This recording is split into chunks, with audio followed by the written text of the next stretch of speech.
प्रेमियों, प्रेम रहित और मन में धारण उस परमात्मा को करते हुए प्रेम से बोलो जयकारा। बोल मेरे श्री गुरु महाराज की जय।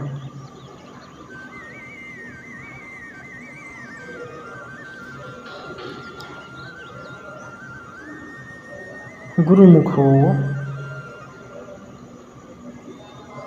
आपको पता है कि हमारे जीवन में सत्संग का असर क्यों नहीं होता है। आज इस सत्संग में हम आपको बताएंगे।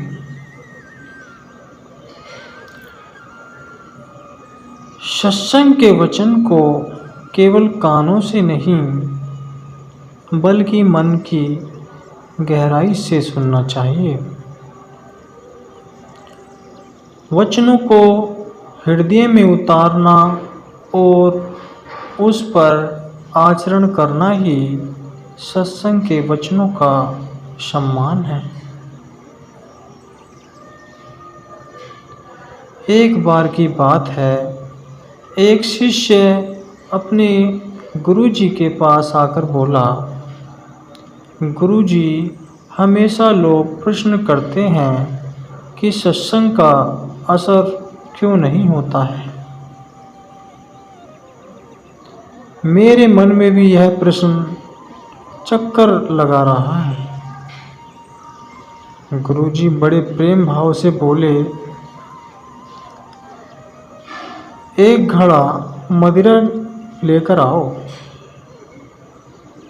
शिष्य मदिरा का नाम सुनते ही चौंक उठा।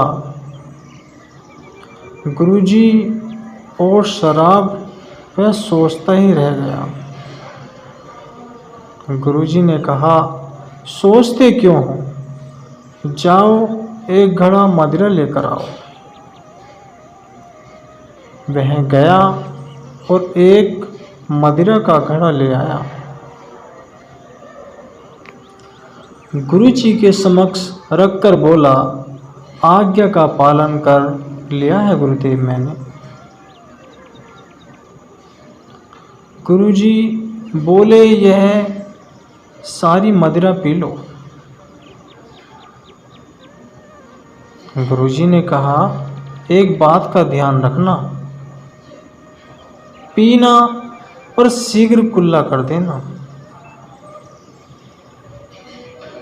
शराब गले के नीचे मत उतारना। शिष्य ने वही किया।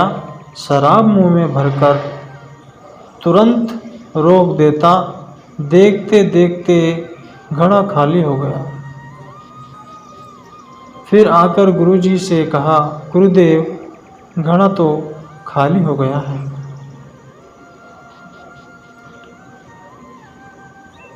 गुरुजी ने पूछा, तुझे नशा आया या नहीं?